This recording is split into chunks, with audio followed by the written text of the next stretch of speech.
আজ ঘুম থেকে উঠে ওয়ারশিপটি চেক করার পর দেখি আজ তো ক্রিকেট ম্যাচ ছিল, আমি তো ভুলে গেছিলাম। ভাগ্যিস আমি দেখে নিয়েছি, তাই ডান করে 10টার মধ্যে তাড়াতাড়ি দেরি না করে দৌড়ে দৌড়ে বেরিয়ে পড়ি। স্যার গ্রাউন্ডে পৌঁছে আমি লক্ষ্য করি সকালে বৃষ্টি হওয়ার ফলে সবাই মাত্র একটা ম্যাচই হয়েছে। ভাগ্যিস আমি একাই লেট না, আমার সাথে সাথে কিন্তু আরেকটি ছিল লেট হয়ে গেছে।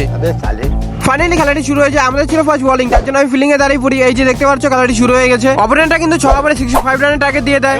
তারপর আমাদের ব্যাটিং আসাতে রোহিত তাদের ফোনগুলি দিয়ে ফিল্ডিং করতে চলে যায়। খেলার সময় তোমাদের ফোনগুলি কাছে কাছে দিয়ে রাখো, তার নামটি কিন্তু কমেন্টে অবশ্যই বলে যাবে। অলরেডি আমাদের ব্যাটার কিন্তু 3 ওভারের মধ্যে 32 রান কিন্তু করে ফেলেছে। তারপর আমাদের সুইচটা 6 মেরে কিন্তু 5 ওভারের মধ্যে আমরা ম্যাচটি জিতে যাই। কিন্তু একই হয়ে গেল আমার সাথে, খেলা মাঝখানে দাদা এসে কাজের জন্য ডাকতে শুরু করে দেয়। তাই আমাকে মাঝবনের খেলা ছেড়ে বাড়ির দিকে যেতে লাগলো। আচ্ছা তোমরাই বলো তো, খেলা মাঝখানে তোমাকে যদি কেউ ডাকে তোমার কিরকম রাগটা উঠে? যাই হোক, আমাকে তো কাজে যেতেই লাগবে, তাই ফটাফট খাবারটি খেতে লেগে বললাম। খাবারটি খেয়ে ঝটপট টুপিটি পরে আমি বেরিয়ে পড়লাম কাজের দিকে। যেহেতু কাজটি সিআরপি ক্যাম্প হচ্ছে, তার জন্য আমি তোমাদেরকে কাজটি দেখাতে পারবো না। ওখানে এসে 2 ঘন্টার মধ্যে কাজটি কমপ্লিট করে আমরা বেরিয়ে পড়ি বাড়ির দিকে। আর তোমরা যারা যারা সিআরপি পছন্দ করো তারা কিন্তু ভিডিওর মধ্যে একটি লাইক করে যাবে। ফাইনালি কাজটি শেষ হওয়ার পর আমি চলে যাই বাড়ির দিকে। আমাদের বাড়ি পৌঁছে গেলাম। তোমরা যদি ভিডিওটি প্রথম থেকে তাহলে একটি সাবস্ক্রাইব করে দিও। দেখা হচ্ছে নেক্সট ভিডিওতে। ততক্ষণ বাই বাই, থ্যাংক ইউ।